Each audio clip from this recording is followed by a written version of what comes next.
You came here to leave a legacy. Everything in creation was created with a gift. Everything. And a gift is the inherent capacity to fulfill function. In other words, whatever you're born to do, the ability exists now, my son. Don't ever question your ability if you discover your assignment. God will never demand what he didn't supply. A gift can never be learned. It can only be refined.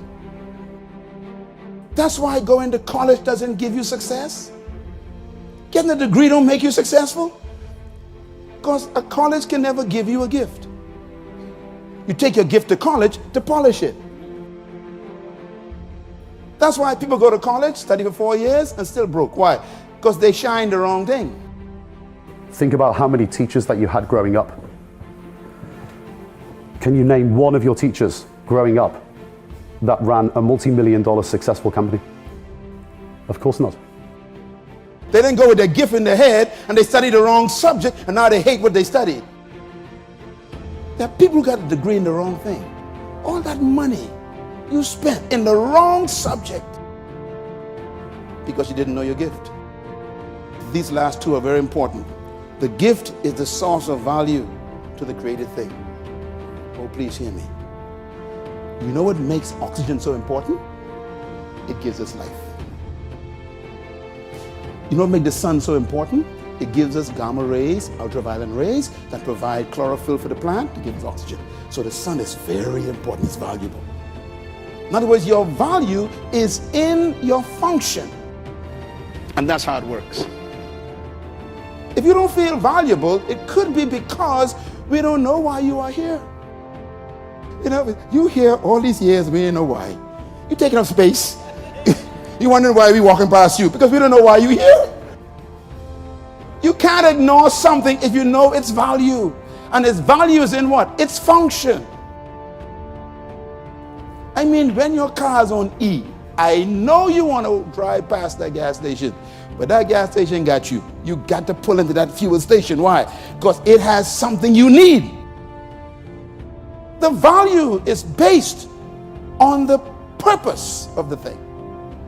Why were you born? What is your gift, your management gift?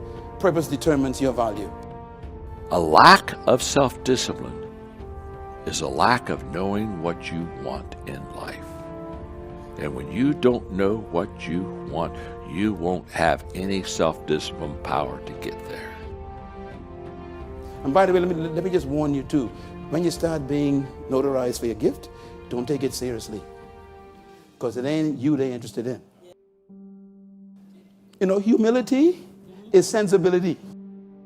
You stay humble because you know you don't come to me because you like me. You like what I got, that's all. When you go to a mango tree, you don't go to the leaves, you don't care about the branches, you don't even look at the bark. You go for what? The fruit. See, when you discover your gift, you even ain't got to look for followers. They find you.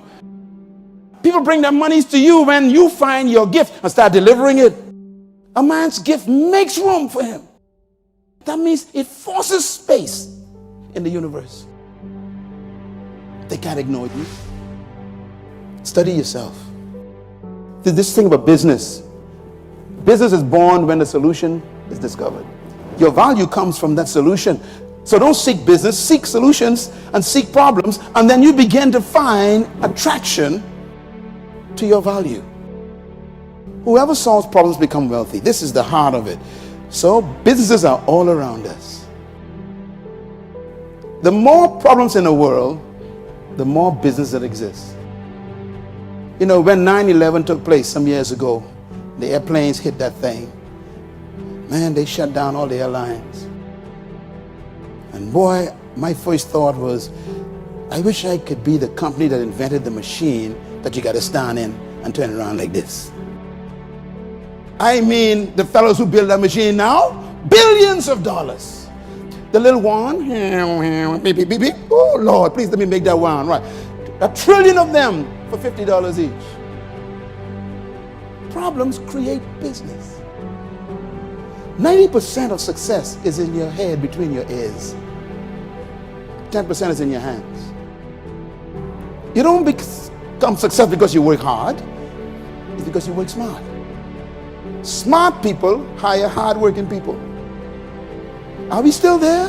Are we still trying to buy chair, or are we going to make it out of the tree? See? What are we going to do, dog? Normally, I would suggest to people, if you want to be successful, don't take advice from a failure. This guy was the richest man that ever lived. I figure you better listen to the fella. Here's what he says. Sow your seed in the morning, and in the evening, let not your hands be idle. He tells you why. Because you know not which one might prosper you, whether this one or that one or both. He says in the morning, go to work on your job. In the evening, work on your own business. See there? In the morning, go to your job. In the evening, work on your work. Make sure you've got your economics well planned. Economics plays a major role in everybody's life. Economics is major, which means it ought to be meticulously well planned for tomorrow, this week, this month, this year, long range. In the morning, go to the job. In the evening, don't watch TV. You got a 9-to-5 job. That means you cannot grow between 9 and 5. You can't work on your future between 9 and 5. You're building someone else's. You got to work after 5. After 5 o'clock, start thinking, dreaming, working, developing. Why? He says, in the evening, let not your hands be idle. I'm just going to bed at 4 a.m. My wife will tell you, but because you can't build your future by going to bed for 8 hours. 8 hours times 7 is 56. That means you sleep 2 days every week. No, this is serious business. You never thought about it. You sleep 2 days every week. Most successful people build their lives while you are sleeping.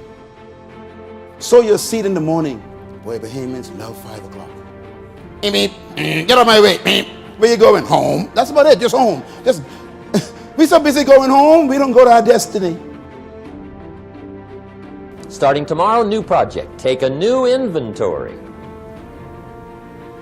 And make sure that all of your talent and ability and mentality and ingenuity and vitality and strong feelings, faith, courage, make sure that all you've got's being used. Otherwise, you lose. Our lives are mostly affected by the way we think things are, not the way they are. The way we think they are affects us most. And Shoaff taught me that the mind is like a factory, a mental factory. And whatever you think about all day long pours ingredients into this mental factory. And that's what builds the economic, social, financial fabric of your life. I don't want you to begin to just psych yourself out. No. I want you to be able to say something to yourself that will enable you to maintain a level of integrity with yourself. That when you say this, even when you face tremendous setbacks, it will be a benchmark to keep you in the game, to keep you moving forward and experimenting and readjusting your strategy and your plan of action, continuously looking for ways to win. So what is that something? When you got an idea you want to move on, you might not have the money, you might not have the education, you might not have the support or the resources you need. What is that something that can keep us going, that will enable us to act on our dream? What's one of those keys that will begin to help us to discover the secrets to our dream? Here's what I want you to repeat after me, please, with power and conviction. Say, it's possible. If you wish to be successful, study success. If you wish to be happy, study happiness. If you wish to be wealthy, study wealth. Don't leave it to chance. Make it a study. Some people just go through the day with their fingers crossed. See, that won't do it. You've got to study the things that can change your economic, social, spiritual, personal life. Success is the potential destiny of all created things.